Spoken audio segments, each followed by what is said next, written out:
Hello et bienvenue dans La Voix de l'âme, le podcast. Ta dose hebdomadaire d'inspiration et de good vibes. Je m'appelle Priscilla, je suis coach mindset énergétique pour les entrepreneurs spirituels et du bien-être qui souhaitent développer un leadership mystique, puissant et ambitieux et un business en conscience depuis l'espace du cœur. Je suis également médium et créatrice de soins méditation guidée et je serai ton hôtesse chaque semaine dans ces capsules.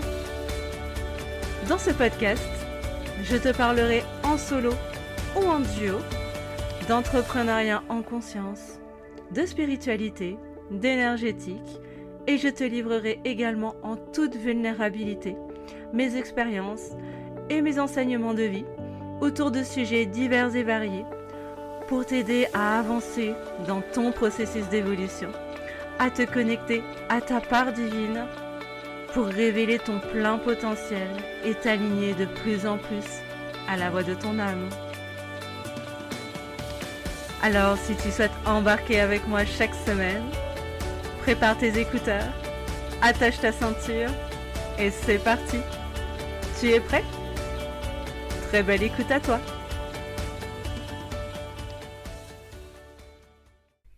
Hello et bienvenue dans l'épisode 17 de La Voix de l'âme, le podcast, ta dose hebdomadaire d'inspiration et de good vibes pour t'aider à te connecter à ta part divine, à ton plein potentiel et te créer une vie plus alignée à la voix de ton âme.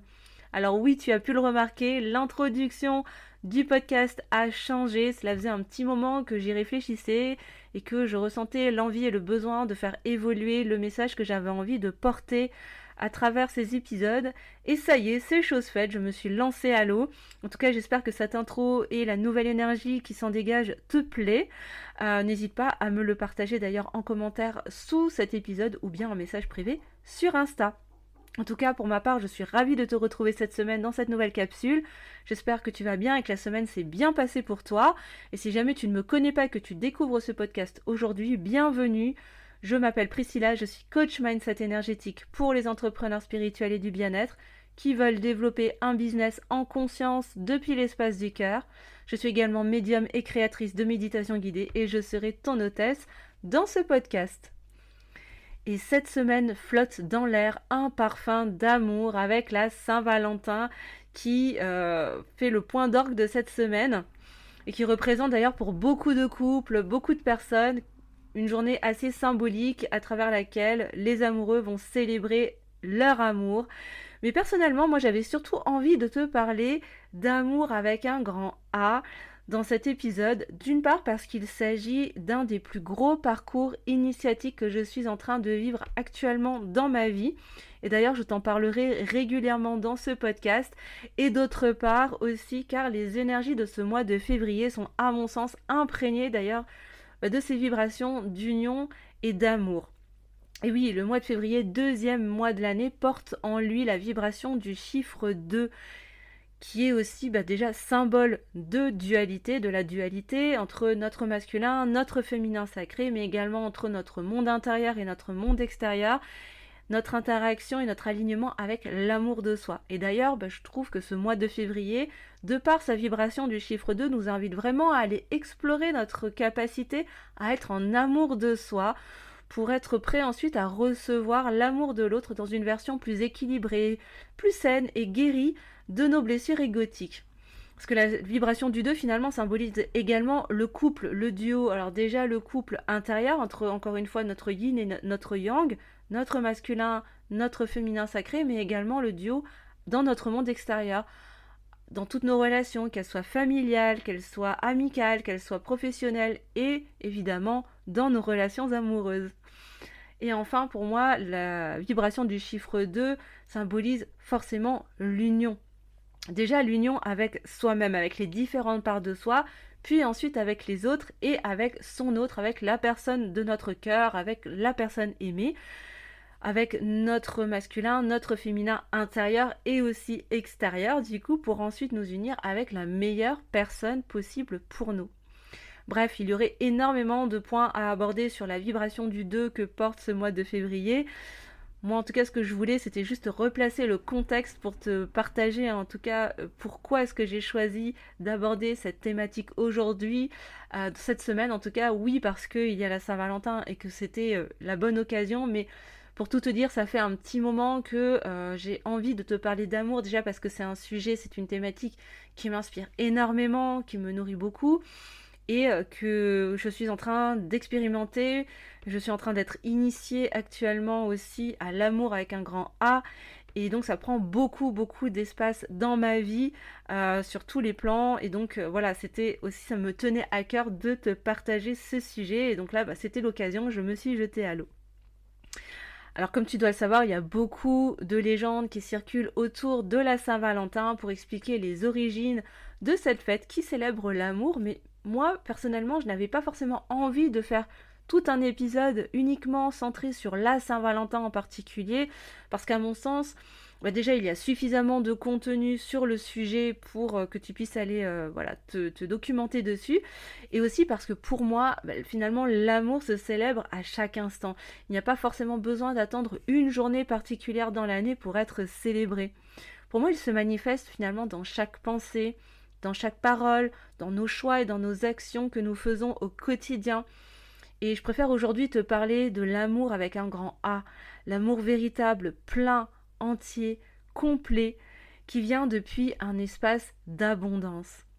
Alors d'ailleurs, avant d'aller plus loin, petit disclaimer, car pour moi, je préfère déjà te prévenir, l'amour avec un grand A n'a absolument, mais alors rien à voir avec les modèles préétablis, hyper romantiques, que l'on peut voir dans les téléfilms à la télé ou dans les comédies romantiques que l'on peut voir au cinéma, qui sont, à mon sens en tout cas, plutôt basées sur un espace de manque mutuel, d'attente de l'autre et de blessures non guéries. Or, dans ma vérité, et encore une fois, ce n'est que ma vérité, donc je t'invite comme d'habitude à prendre uniquement ce qui résonne pour toi, hein, bien évidemment. Je n'ai absolument aucune vérité absolue, je te transmets juste le fruit de mes enseignements et de ce que j'en comprends, hein, et ça ne s'arrête qu'à ça finalement. Mais en tout cas, dans ma vérité, pour moi, l'amour véritable est le fruit d'un travail intérieur de libération et de guérison de nos propres blessures avant tout, de nos traumas et également de nos peurs qui créent souvent de la dépendance affective, de la toxicité du coup forcément, de l'hypercontrôle et vient nourrir un ego blessé, un espace de manque et la croyance aussi que l'autre pourrait être en mesure de venir combler ou compenser du coup cet espace de manque. Or, pour moi, l'amour véritable, l'amour avec un grand A, commence avant tout par être en amour de soi, dans notre entièreté, sans jugement et dans la bienveillance pour nous-mêmes. Ce que l'on appelle souvent en développement personnel et dans le monde spirituel, la complétude. C'est souvent un terme qu'on entend beaucoup et qui est très très très à la mode en ce moment. Alors évidemment, cela demande de plonger en soi pour observer déjà ces parts d'ombre et ensuite aller les libérer, les guérir. Et franchement, ce n'est pas le genre de choses que tu peux voir dans les comédies romantiques à succès qu'on peut voir à la télé ou au cinéma. On est bien d'accord. Et il faut dire que dans les enseignements que je reçois en ce moment même, j'ai intégré une chose, c'est que l'amour de l'autre arrive dans un second temps. Lorsque tu ne vibres plus en fait cette attente de l'autre, ce manque finalement qui est issu de nos propres blessures qui ne sont pas guéries. Pour moi, l'amour de l'autre qui arrive dans un second temps vient finalement sublimer ce que tu es déjà en mesure de t'apporter à toi-même. Car alors, tu as un stade finalement d'évolution où tu te sens déjà comblé et complet par toi-même. Il n'y a alors plus besoin finalement d'être sûr, d'être aimé en retour, parce qu'alors tu te places dans un amour conditionnel, hein, à savoir, si tu m'aimes, si je suis sûre que tu m'aimes en retour, alors je vais t'aimer. Tu vois ce que je veux dire ? Or pour moi, il n'y a du coup plus besoin, lorsqu'on est dans cet amour de soi, il n'y a plus besoin d'être sûr que l'autre t'aime en retour pour pouvoir l'aimer sans rien attendre de lui ou d'elle, hein, tu adaptes à ta situation, moi je dis de lui parce que c'est plus facile pour moi, hein. Peu importe les choix de l'autre, même si cet amour n'est pas mutuel.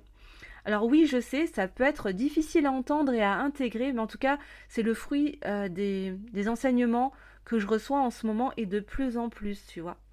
Donc je tenais vraiment à te le partager Maintenant, si tu sens qu'il y a des résistances à entendre ce genre d'informations, c'est ok, il n'y a pas de souci. Ce qui serait intéressant d'aller regarder, c'est pourquoi est-ce que ça vient résister et qu'est-ce que ça vient mettre en lumière. Mais alors tu vas me dire, à quoi ça sert de vivre l'amour à deux si tu n'as pas besoin de l'autre? Et là, moi, je te répondrai que justement, le fait d'avoir besoin de l'autre est bien le signe que tu es dans un espace, dans un amour, dépendant qui vient depuis un espace de manque, de carence, de tes blessures non guéries. Parce qu'en finalement, dans ma vérité, l'amour avec un grand A, dans l'amour avec un grand A, je veux dire, tu n'as pas besoin de l'autre en vérité. Tu n'en as pas besoin, tu vois. Par contre, tu peux avoir envie, et j'ai même envie de te le dire en 2 mots, tu peux avoir envie de goûter à l'expérience de cet amour en duo, maintenant que tu es capable de le vivre avec toi-même, sans chercher à compenser tes manques à l'extérieur de toi. Tu saisis la différence ? Finalement, ce sont 2 expériences qui sont différentes, mais très complémentaires, qui toutes deux te font grandir, te font évoluer et t'épanouir, plutôt dans un espace d'abondance, en connexion avec ton âme, en alignement finalement avec ton âme, et non avec les conditionnements de ton ego blessé. Et je peux te dire que ça fait toute la différence, crois-moi.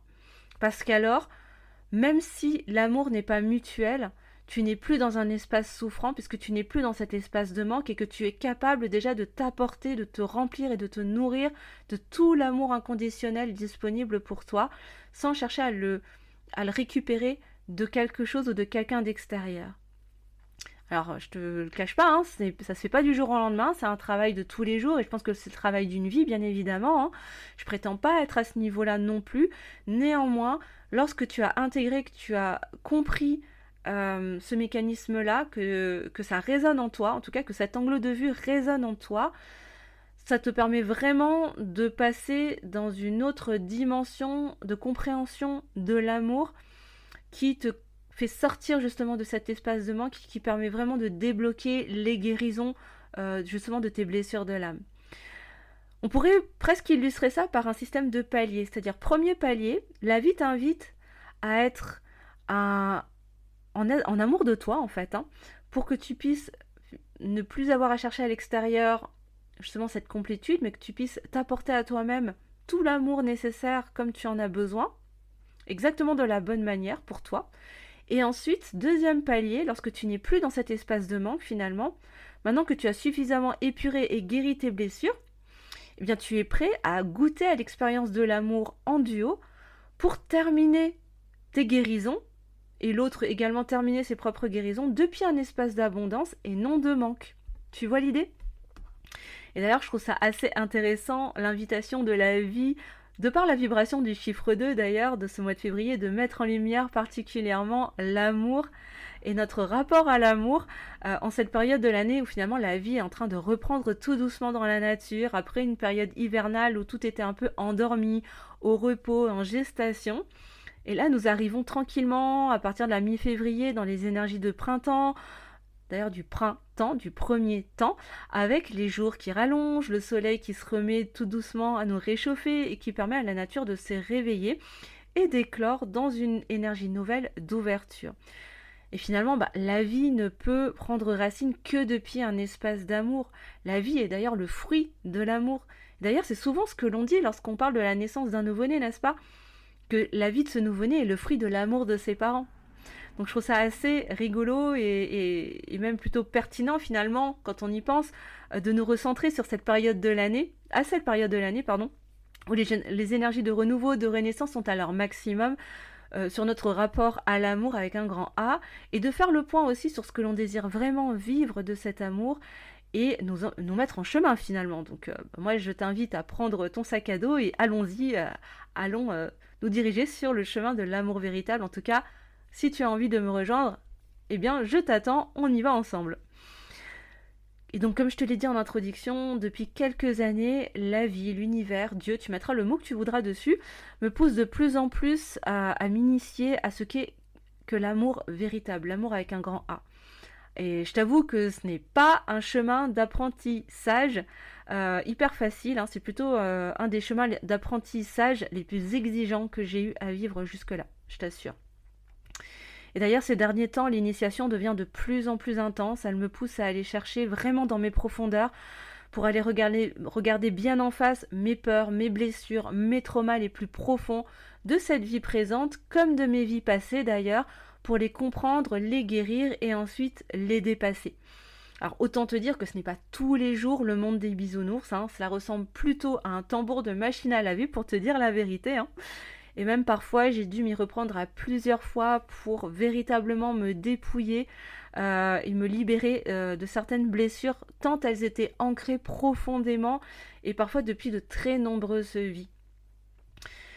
Pour te donner un exemple très concret, une de mes blessures les plus profondes a été celle de la trahison, accompagnée de celle de l'abandon quand même, qui m'ont maintenue mais durant des années, des dizaines d'années, dans une dépendance affective extrêmement souffrante et toxique, qui ne me conduisait finalement qu'à des relations amoureuses et même amicales déséquilibrées, toxiques elles-mêmes, et qui appuyaient sans cesse sur ces blessures pour me les mettre sous le nez finalement et me montrer que cela ne correspondait pas du tout à ce que mon âme savait être possible pour moi dans ce domaine de ma vie.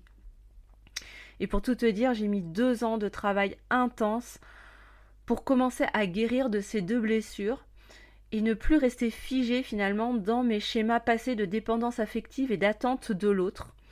Alors évidemment, tout n'est pas fait à 100%, tout n'est pas dépassé à 100%, mais aujourd'hui, en toute franchise, si je suis totalement honnête avec toi et avec moi-même, je peux vraiment dire que je me sens à 80% libérée de ces mémoires erronées, de mes traumas et des peurs qui allaient avec, en lien avec ces blessures en particulier. Alors attention, ça ne veut pas dire que tout le monde doit mettre des années à se libérer de ses peurs et de ses blessures. Bien sûr, il ne s'agit que de mon expérience personnelle et mon timing est parfait tel qu'il est. Il est unique au même titre que ton timing à toi sera parfait pour toi car toi-même, tu es unique. Alors pourquoi est-ce que je te raconte tout ça finalement ? Eh bien simplement parce que je comprends de plus en plus que pour manifester cette relation extraordinaire qui est saine, équilibrée, épanouissante, etc., etc., je vais pas te faire la liste, parce que sinon on en aurait pour des heures et des heures. Bref, cette relation extraordinaire que je désire au plus profond de moi manifester et que je sais être possible pour moi de vivre, je vais avant toute chose devoir apprendre à m'aimer inconditionnellement pour pouvoir la manifester, pour être prête ensuite à recevoir l'amour véritable de la part de la meilleure personne possible pour moi, calée sur ma fréquence vibratoire, sur ma fréquence originelle, tu vois. Mais aussi parce que j'ai compris que si je désire vivre une vie extraordinaire, depuis la fréquence d'amour et d'amour inconditionnel, il me faudrait m'aligner aussi avec cette fréquence. Ça me paraît logique. Et cela passe forcément par un travail de guérison profonde, individuelle. Et j'ai conscience que c'est le travail d'une vie, voire même de plusieurs. Va savoir, si ça se trouve, ça fait déjà plusieurs vies que je travaille dessus et que là, je suis en train de passer à un autre palier. Bon, je ne suis pas allée explorer ce domaine-là, mais si jamais c'est le cas, je t'en parlerai peut-être dans un prochain épisode. Et je n'aurai jamais d'ailleurs la prétention d'arriver à 100% de mes guérisons. Cependant, en tout cas dans cette vie, j'ai à cœur de me donner les moyens de vivre ma plus belle réalité dans cette vie et l'amour avec un grand A en fait partie, forcément.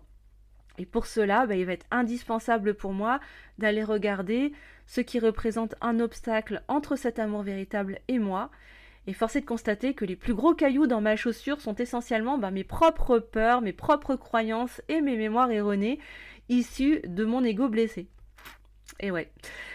Mais les enseignements que je reçois ces derniers temps, à travers les enseignements esséniens et entre autres et particulièrement à travers l'énergie mariale, et que plus je vais m'accrocher à mes croyances limitantes sur moi-même, dans ma capacité à me dévaloriser peut-être, tu vois, sur ma capacité à m'aimer inconditionnellement tout entière, telle que je suis, sur ma capacité à pouvoir être aimée véritablement aussi, sur ma capacité à être simplement assez, telle que je suis dans mes imperfections, dans ma difficulté également à faire confiance à mon autre, que je le connaisse d'ailleurs ou non, peu importe, dans sa capacité à faire le travail aussi de son côté pour se libérer et se guérir de ses propres blessures, pour s'autoriser à son tour à recevoir l'amour véritable, mais aussi dans ma capacité à croire que moi aussi, finalement, j'ai le droit d'être aimée véritablement et inconditionnellement, juste en étant moi-même, représente des obstacles entre l'amour avec un grand A et moi. Et en fait, finalement, je me crée des détours en m'accrochant à ces schémas d'auto-sabotage qui ne me permettent qu'une chose finalement, c'est de revivre indéfiniment les mêmes expériences pour venir me conforter dans l'idée que je ne mérite pas d'être aimée pleinement et donc de conforter mon ego blessé au final. Donc c'est absolument pas gagnant-gagnant pour moi. Et franchement, si je suis 100% honnête avec moi-même et avec toi aussi, j'ai pris la décision de me choisir et de manifester ma plus belle réalité il y a quelques années de cela.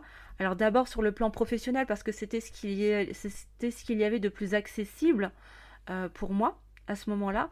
Mais évidemment, ça implique tous les plans de ma vie car tout est interconnecté et que j'ai choisi de m'offrir la totale dans cette incarnation.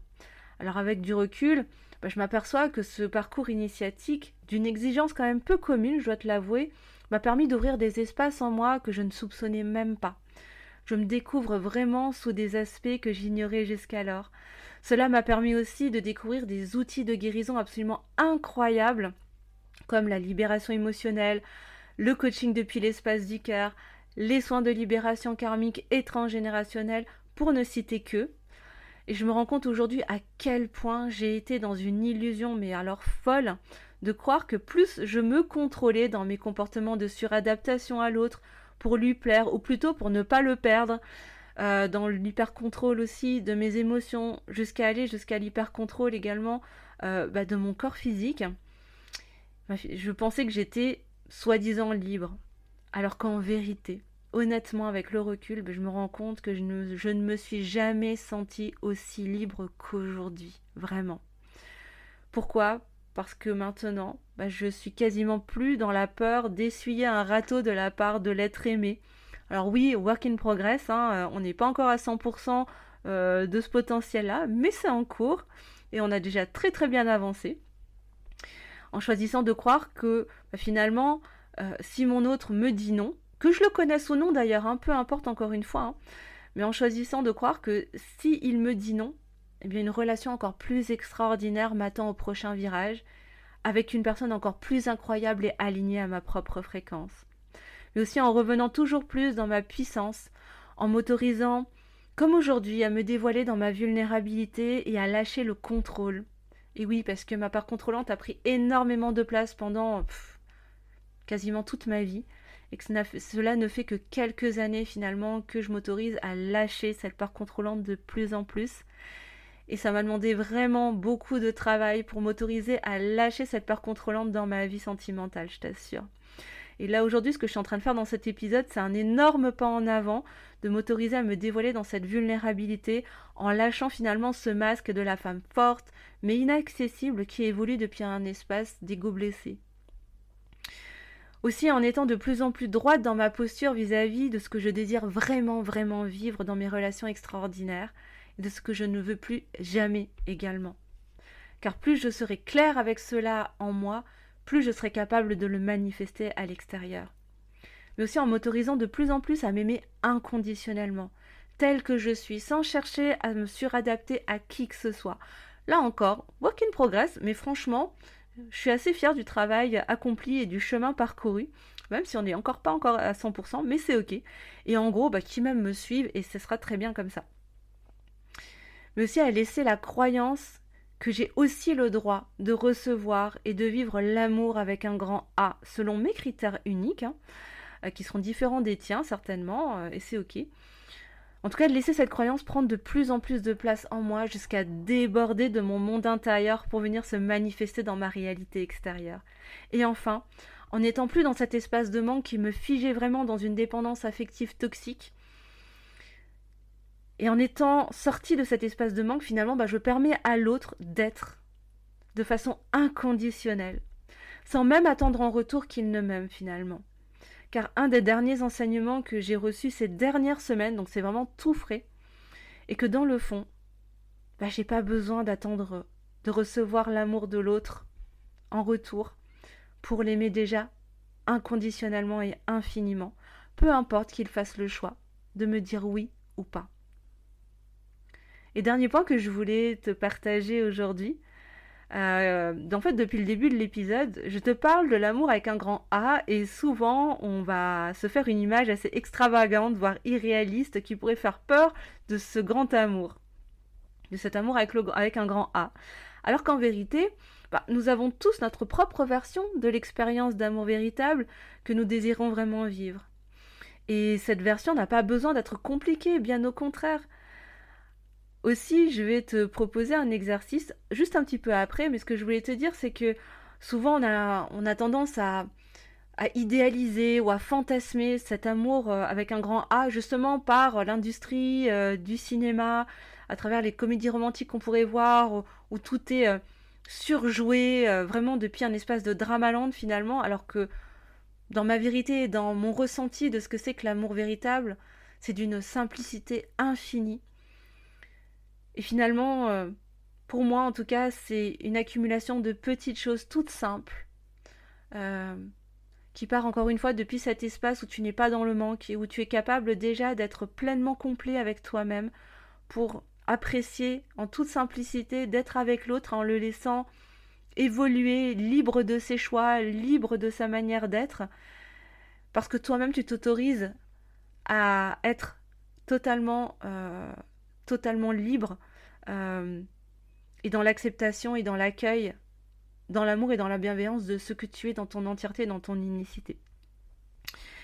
Donc du coup, je te disais que je voulais te partager un petit exercice que j'ai été amenée à faire également pour pouvoir clarifier mon positionnement, car plus c'est clair en moi, comme je te l'ai dit juste avant, plus je vais pouvoir manifester clairement dans la matière et avec précision aussi ce que je désire vivre dans mes relations et du coup dans mes relations sentimentales, mais aussi amicales et relationnelles de manière générale. Alors pour cela, moi je vais t'inviter à te demander, depuis ton cœur, quelles valeurs non négociables sont indispensables pour toi dans tes relations et dans ta relation d'amour véritable. D'abord avec toi-même, donc pose-toi la question déjà pour toi, et ensuite vis-à-vis de l'autre. Et dans un second temps, je vais t'inviter à te demander comment est-ce que tu pourrais honorer ces valeurs chaque jour, d'abord vis-à-vis de toi-même. Jusqu'à ce que tu sentes que tu peux t'apporter tout l'amour inconditionnel dont tu as besoin exactement comme tu en as besoin. Et ensuite, je t'inviterai à en faire de même pour la personne de ton cœur, que tu la connaisses ou que tu ne la connaisses pas encore. Je t'invite même à faire un petit cahier, un petit carnet de bord et à retracer à l'intérieur tes progressions au quotidien pour pouvoir voir comment est-ce que tu évolues. Et si tu as envie de me partager tes évolutions sous cet épisode ou en message privé ou par mail, eh bien n'hésite pas, je serais ravie de savoir comment ça se passe de ton côté. En tout cas, je vais m'arrêter là pour cet épisode. Je pourrais faire un épisode de plusieurs heures finalement sur ce thème de l'amour, car il m'inspire mais tellement. Il y aurait tellement de sujets, des sujets à l'infini à traiter. D'ailleurs, je ne manquerai pas de refaire d'autres épisodes sur ce thème dans les semaines à venir, au fil de mes enseignements et des prises de conscience que je vais pouvoir recevoir dans les jours et dans les semaines à venir. Et n'hésite pas à me dire aussi en commentaire de cet épisode ou en message privé d'ailleurs, si cet épisode t'a plu et si tu as envie que je refasse d'autres épisodes sur le thème de l'amour, peut-être me suggérer aussi des thématiques, pourquoi pas. Mais en tout cas, pour aujourd'hui, je vais m'arrêter ici, en espérant vraiment que cet épisode t'aura plu et t'aura permis d'avoir peut-être d'autres angles de vue, d'autres façons d'appréhender l'amour véritable. En tout cas, cette capsule est à présent terminée. Moi, je te remercie infiniment de m'avoir suivi jusqu'au bout. Je te souhaite de te connecter le plus souvent possible à la fréquence d'amour inconditionnel pour le manifester à ton tour dans ta réalité. On se retrouve la semaine prochaine et d'ici là, moi je t'envoie plein de love. Prends soin de toi car le monde a besoin de ta lumière. À la semaine prochaine. Ciao.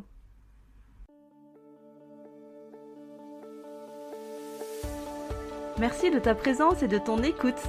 Si cet épisode t'a plu, n'hésite pas à liker, partager, laisser un commentaire et mettre une bonne note sur ta plateforme d'écoute préférée pour le juste équilibre entre le donner et le recevoir et me soutenir dans mon travail. Et si toi aussi, tu souhaites te connecter toujours plus fort à la voix de ton âme, je t'invite à t'abonner à ce podcast pour ne rien rater de la sortie des prochains épisodes. À la semaine prochaine. Ciao